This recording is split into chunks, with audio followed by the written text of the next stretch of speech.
great human birth cross over this ocean of worldly existence through the association of sacred persons. Both in the day and at night, I remain sleepless, suffering the pains of the heat and cold, the wind and the rain. For a fraction of flickering happiness, I have uselessly served wicked and miserly men. What assurance of real happiness is there in all of one's wealth, youthfulness, sons, and family members? This life is tottering like a drop of water on a lotus bed. Therefore, you should always serve and worship the divine feet of Lord Hari. It is a desire and great longing of Govindadasa to engage himself in the nine processes of bhakti, namely hearing the glories of the Lord Hari and chanting those glories, constantly remembering him and offering prayers to him, serving the Lord's lotus feet, serving the Supreme Lord as a servant, worshipping him with flowers and incense, and so forth, serving him as a friend, and completely offering the Lord one's very self. Srila Prabhupada liked this bhajan because he said it's not just the glorification, but it's also pointing out, preaching, telling us the defects of material.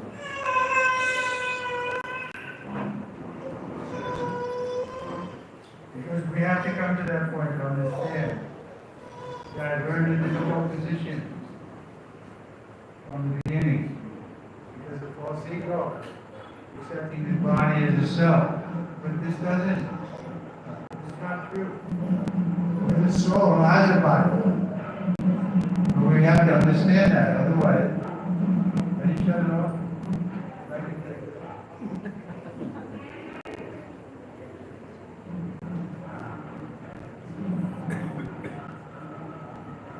So we want to become serious about this human form of body. But in order to be serious, we have to admit we need help. But due to false ego, we think we're okay. The man is lying in a bed, he's being fed through the veins, somebody's collecting stool and urine. You ask him, how are you? I'm okay. Everybody thinks they're okay. You ask anybody, you okay? That's called lying. We're not okay. We're in an awkward position. So we should always keep that in the front. It's not our real home. We're not meant to undergo trouble from other living entities, from the nature, from our own mind and body, from this drum that's making this one. We're always going to be troubled. But therefore, Lord Chaitanya stresses on one point. What is that? Tolerant. We should be more tolerant than a tree.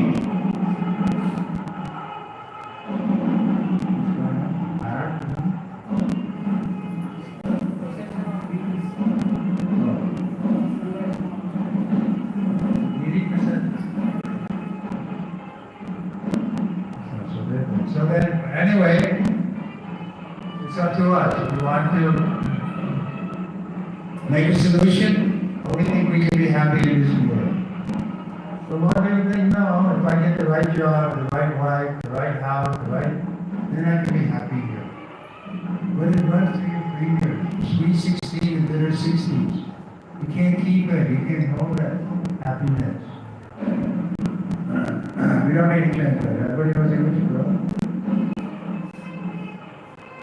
I don't know because they're just staring at me. Can you understand English, everybody? Yes, Maharaj. Thank you, sir. So let's read a verse.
Studying these verses. Today is chapter 10, text number 9. Mashchitamadgata prana. Mashchitamadgata prana. Udayanta parasparam.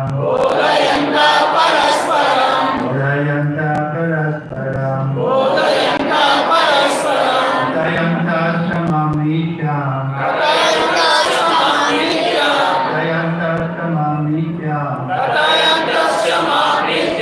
Shantichara manticha. Shiramargata prana. Udayanta parasparam. Udayanta samamityam. Shantichara manticha.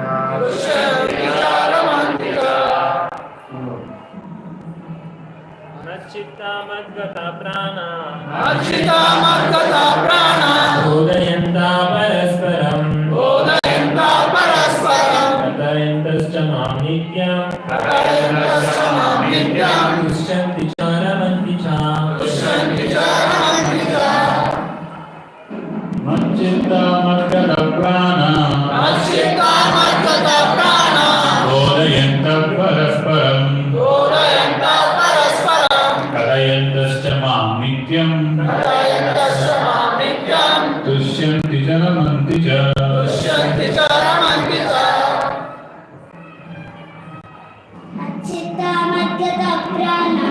Machchitamadgata prana. Udayanta parasparam. Katayantasya mamnityam.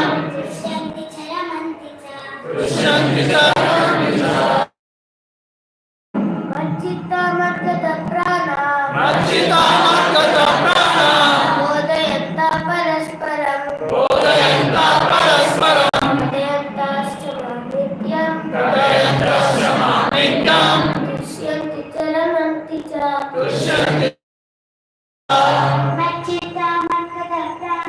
Machchitamadgata prana. Udayanta parasparam. Katayantasya mamnityam. Tushyanti charamanti cha. Mashchita. Their minds fully engaged in thee. Madgata prana. Their lives devoted to thee. Udayanta. Preaching. Parasparam. Among themselves. Udayanta.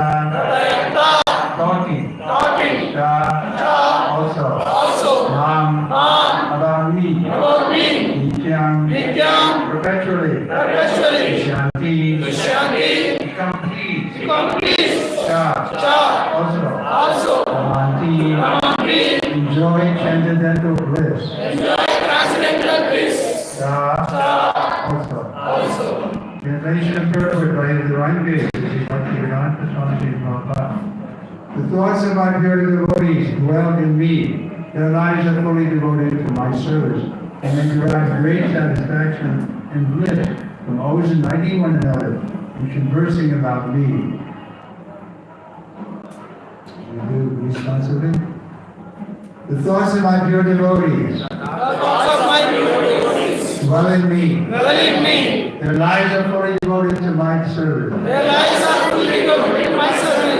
And they derive great satisfaction and bliss from always enlightening one another and conversing about me. Just like we're doing tonight. This is fun, right? It's not so difficult. It's an austerity. Yajna, we say. Yajna means a sacrifice. You have to sacrifice your time. You have to come here. You could be watching a video or some television or something. But you sacrifice. But it's not a difficult sacrifice. It's joyfully performed. That's the point. The mercy of Lord Chaitanya. In the previous age, they had to go and perform very severe austerities. Even now, the yogis are going into the Himalayas and so on. Maharaj was standing on one leg. So we don't have to do anything so difficult. But a little austerity. We have to come regularly. So where the devotees are and enlighten one another. Enlighten one another by discussing about Krishna together. It's difficult by yourself. Therefore, it's congregational chanting of the holy name. That's recommended. Lord Chaitanya would gather every night for the next 12 years when he was on the ground. To take part in the Sankirtan. And they would chant and dance, and sometimes roll on the ground, and tears shooting from the eyes, and hair standing on end because of their ecstasy. So we can't imitate that. We should come.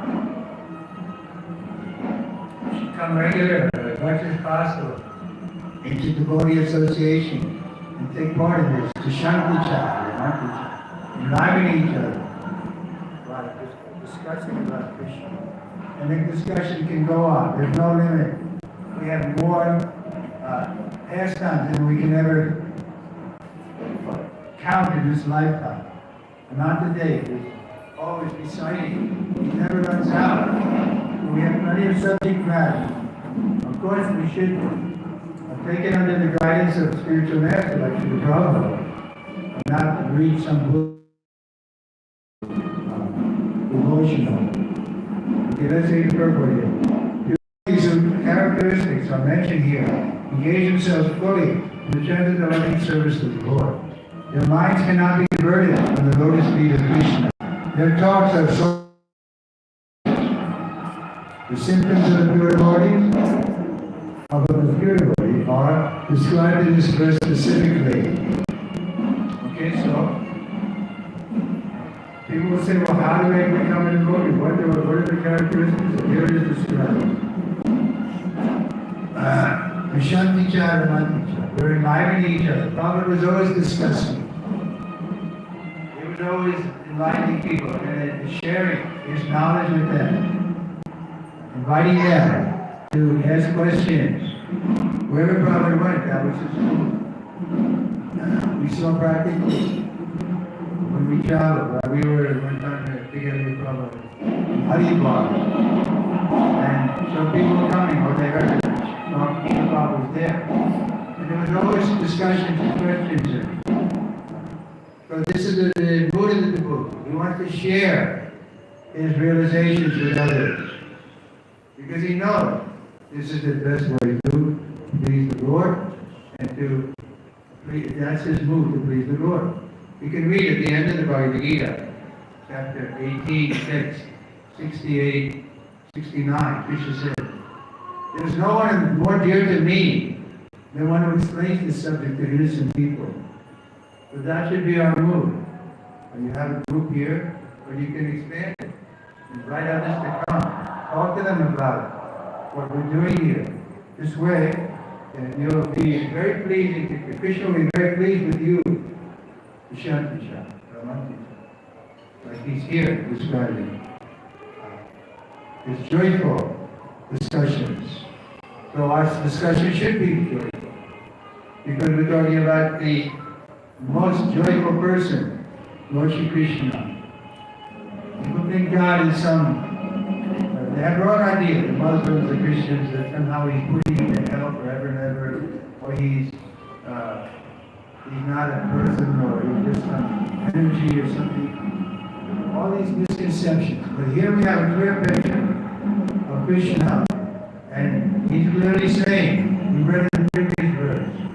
I'll just go back one verse. How Krishna is describing himself. In the previous verse. I am the source of all spiritual and material world. Source of all the spiritual and material worlds. Text 8. So either Krishna is the biggest egotist or he's actually God. So we have to decide. Everything emanates from me, Krishna said. The wise who perfectly know this engage in my devotional service and be worshipping with all their hearts. This is the way. But the point is, we have to read a person like that, otherwise we won't have faith. We'll think it's just some book learning, and we won't be able to change our mind. But Bhagavad Gita is meant for us to change. The change is, instead of putting ourselves in the center, we put Krishna in the center.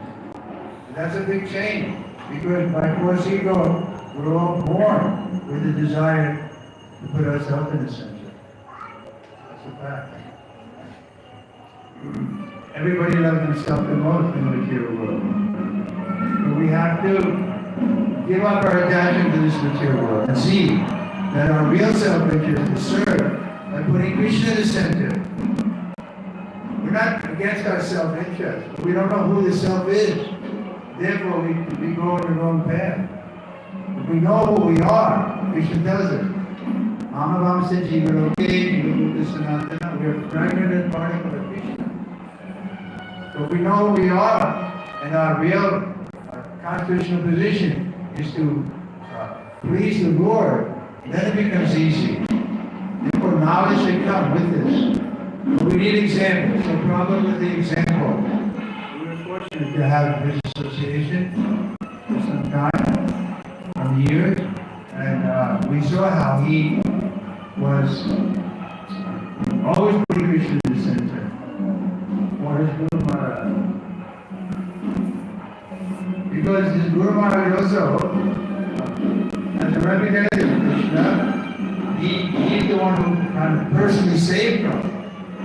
We have the same feeling that if we have Krishna and Prabhupada in front of us, we'll take Prabhupada, because he's the one who extended himself personally to help me become Krishna conscious.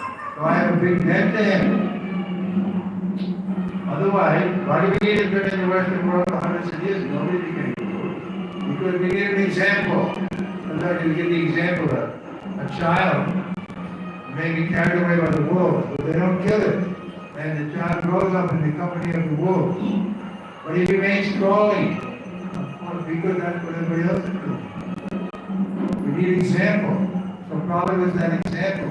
He came amongst us, very simple, not showy, but he was showing us in a humble way how to be the representative of the Lord, how to be really happy in our constitutional position. This is our original happy position. But where's the happiness in this world? We don't see it. It's programmed to be troublesome.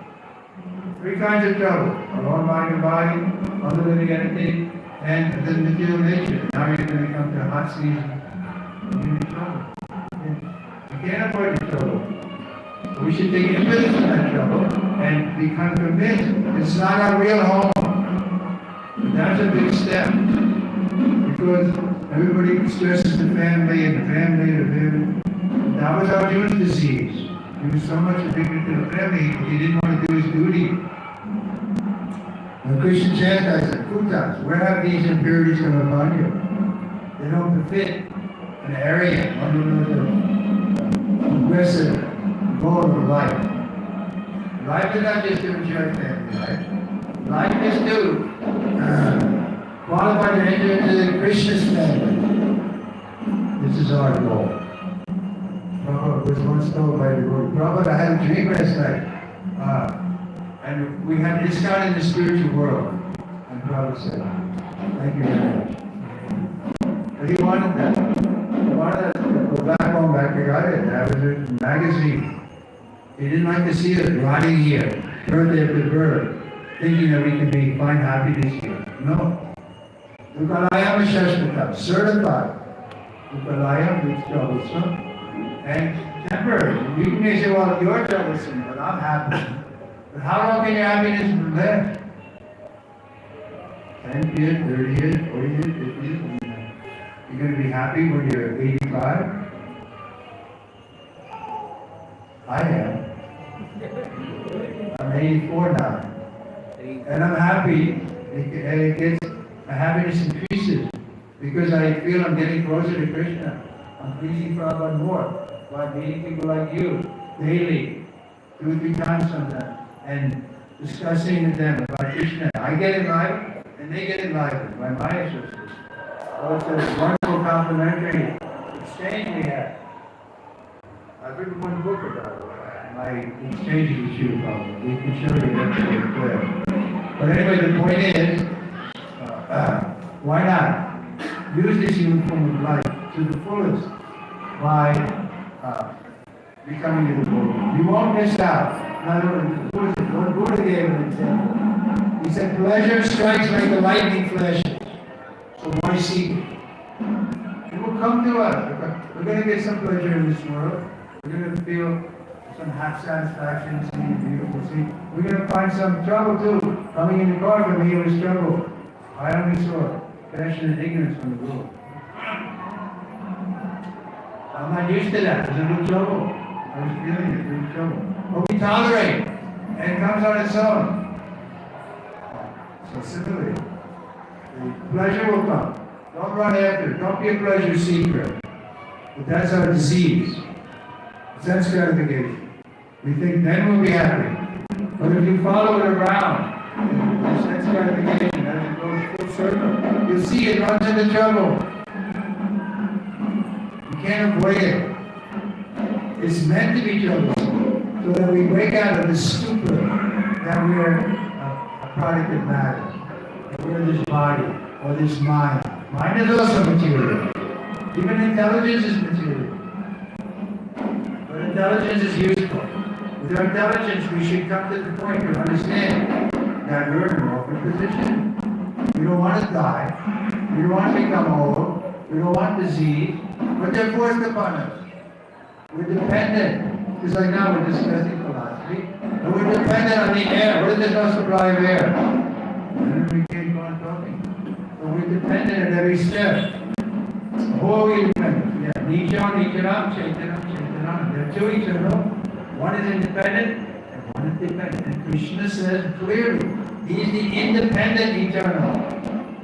So when we get shelter from Him, then we can also become safe from the material disease or the material troubles that are coming to us. I didn't read it, but this is a wonderful trouble.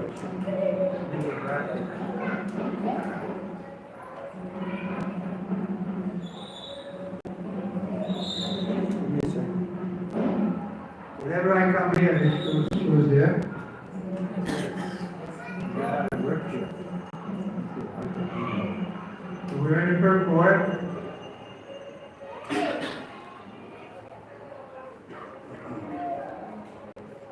Devotees of the Supreme Lord are 24 hours daily engaged in glorifying the qualities and pastimes of the Lord.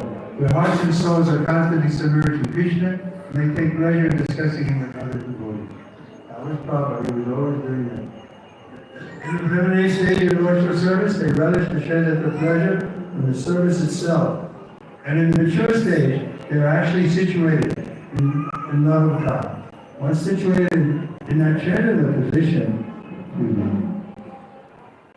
they can relish the highest perfection which is exhibited by the Lord in his abode. Lord Chaitanya likens transcendental devotional service to the sowing of a seed in the heart of the living entity. There are innumerable living entities traveling throughout the different planets of the universe, and out of them, there are only a few who are fortunate enough to meet a pure devotee and get the chance to understand devotional service. That's an important point here. We're very fortunate to be connected with you, Prabhupada. We're also fortunate about what's here in his books, his movement. He wants us to cooperate together and keep the Acharya in the center. So in that sense, Prabhupada is Shiksha Guru for everybody. This devotional service is just like a seed, the heart of a living entity, and it goes on hearing and chanting. Hare Krishna, Krishna Krishna, Hare Hare, Rama Rama, Hare Hare. The seed fructifies, just as a seed, the tree fructifies with regular watering. The spiritual plant of devotional service gradually grows and grows until it penetrates the covering of the material universe and enters into the Brahma Jyoti, the effulgence in the spiritual sky. In the spiritual sky also, that plant grows more and more until it reaches the highest planet, which is called the Loka Vrindavan, the supreme planet of Krishna. Ultimately, the plant takes shelter under the lotus feet of Krishna and rests there. Gradually, as the plant grows fruits and flowers, that plant of devotional service also produces fruits in the watering process in the form of chanting and hearing goes on. This plant of devotional service is fully described in Chaitanya Trivikram, Gita, chapter 19. It is explained there that when the complete plant takes shelter under the lotus feet of the Supreme Lord and becomes fully absorbed in love of God, then he cannot live even for a moment without being in contact with the Supreme. Just as a fish cannot live without water. In such a state, the devotee actually attains the transcendental quality in contact with the Supreme Lord. Okay, so it's clearly laid out for us. We have to take it. Because when I was first coming to Krishna consciousness, I was attracted to the kirtan, the devotees seemed so sincere. I liked the prasad. So I had a dream. I was living separate. I was a student at the university. I had my own apartment. But in the dream, I saw the Krishna consciousness was like a big, delicious sandwich. It was right in front of me. The only thing I had to do was bite it. But that you have to do on your own. We can show you, yeah, this is a wonderful process, joyfully performed, so many things. But you have to take it. If you don't take it, you don't get the taste. So what is the problem? Why can't you take it? Try the chanting yourself. I guess most of you are already chanting. Try to increase the quality of your chanting. Listen very attentively. Prabhupada once corrected me. I was waiting to do some service and I was chanting at my feet and Prabhupada said me stop. He said, you listen when you chant Hare Krishna? Well, obviously I wasn't listening very well. Because Prabhupada pointed out, he said, you listen when you... And I was going to defend myself.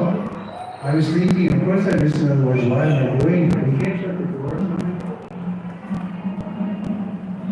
Yes, ma'am. I'm kind of distracted. That I can't... The problem is that I was thinking, of course I listen, otherwise why am I doing it? Then Prabhupada read my mind. Prabhupada was asking, you can read your mind. Just by looking at your face, he said, the face of the index of the mind. You can read people's thoughts. And he said to me, I know you listen. But you have to listen very carefully because this chanting is the whole essence of love. I will say that again. Chanting is the whole essence of our philosophy. We have to listen very carefully. Rupa Goswami is praying for thousands of ears, thousands of tongues, because he wants to hear these two syllables, Krishna, very attentively. So we're all chanting in the morning and on beat. Bring it back to hearing, carefully hearing, long chanting. It should be audible, so that somebody sitting next to us can hear it. Not in your mind. Prabhupada was once asked to every chant in my life. Prabhupada said, do you take a shot in your mind? And not slur either, not Krishna Ram Ram Ram Jana. No, each word should be articulated, and you should hear carefully. So think about this tomorrow morning, especially when you're chanting your japa. Try to improve the quality. Krishna's there in His name. And we can experience that more and more as we continue with our chanting and hearing.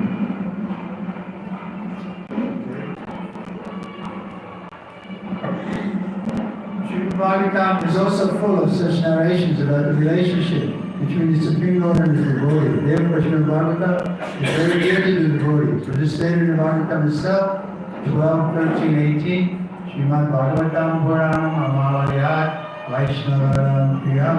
In this narration, there is nothing about material activities, economic development, sense gratification, or liberation. The Bhagavatam is the only narration in which the transitive nature of the Supreme Lord and His devotees is fully described. Thus, the realized soul in Krishna consciousness takes continued pleasure in hearing about transitive literatures, just as a young boy and girl take pleasure in association.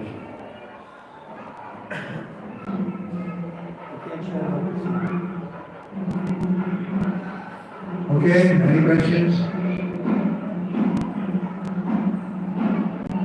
Sannyasis come here regularly? Okay.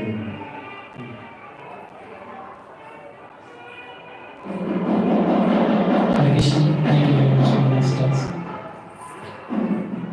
Thank you very much for the nice class, Maharaj. My question is that devotees always take pleasure in discussing the pastimes of Krishna. But sometimes when we hear the pastimes repeatedly, the pleasure when we hear for the first time may not be the same second time, third time, fourth time. This is for what reason? I don't understand the question. You don't like to hear it more than once? If we repeatedly hear the same narration, same pastime, the pleasure which we derive for the first time sometimes goes Okay, go to another section of the Bhagavatam. You don't have to read the same Kirtan every day. But some people do. They get pleasure even more the second time. Like recently I've been doing Zoom classes and we're from the Bhagavatam, and now we're in the third canto. Well, I haven't read those first couple of cantos in a while, and I find it very inviting. Go over them again. Of course, it's been some time. But Krishna is sweet from every side, like sugar. Whenever you take sugar, this side, that side is sweet. So Krishna Katha, Krishna Kirtan, they're always sweet. So that shouldn't be a problem. Otherwise, if it is, go to another section where you haven't read recently, or you've never read. Ananta is always speaking the glories of the Lord with his 1,000 vows. They're unlimited, there's times. Anyone else? Hare Krishna. How Prabhupada used to manage his time in preaching and temple construction and as well reading so much scriptures. We know Prabhupada quotes for many different scriptures. So how Prabhupada used to manage all these things? How Prabhupada used to manage so many things like construction temples, preaching, traveling, and writing books, giving references from various scriptures. We couldn't keep up with him.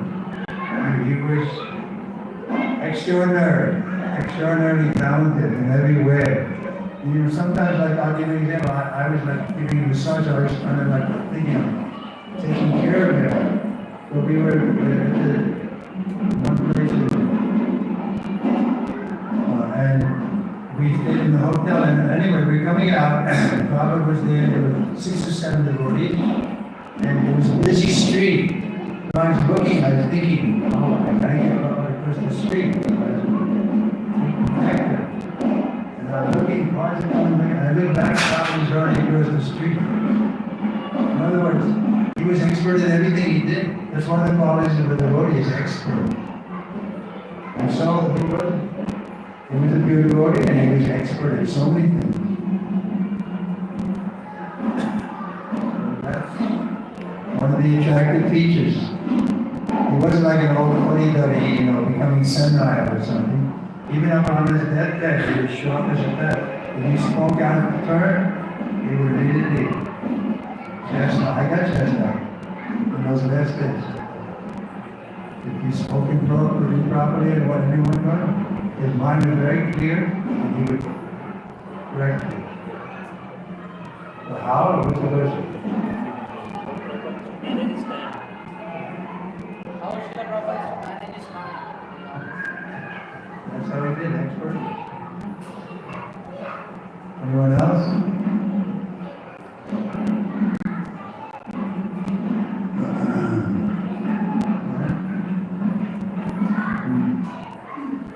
What are we gonna do now?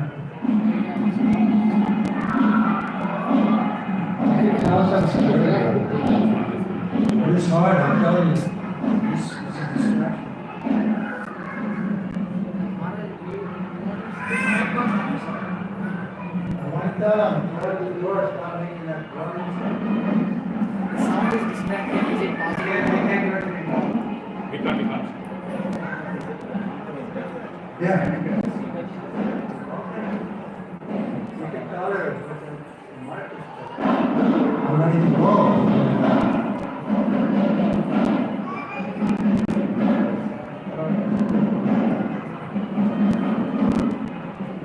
Hare Krishna, dear devotees.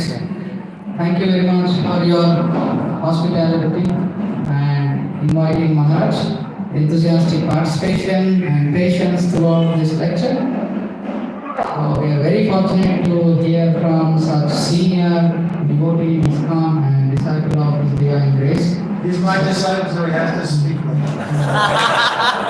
So we thank Maharaj for doing this wonderful association, taking so much inconvenience traveling all over the way from this habits and coming here for the enlightenment and benefit of all the devotees.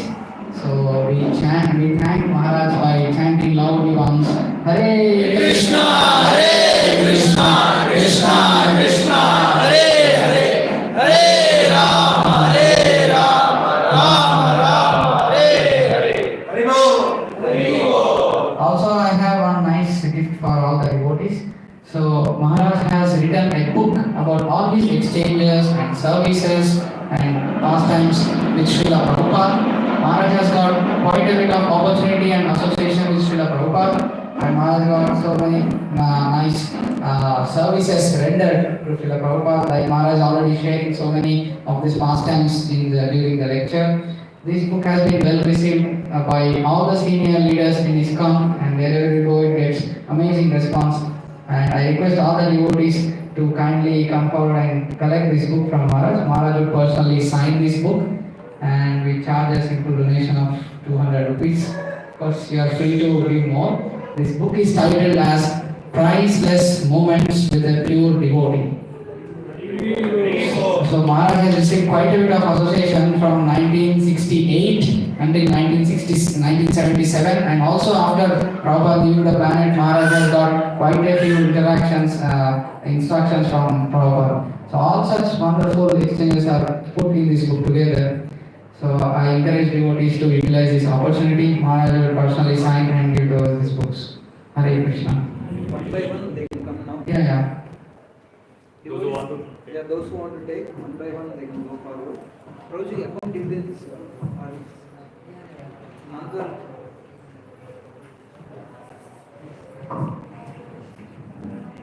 You know who's coming? Text me on It's already signed. Oh, that's great. Devotees can pay to us and come back.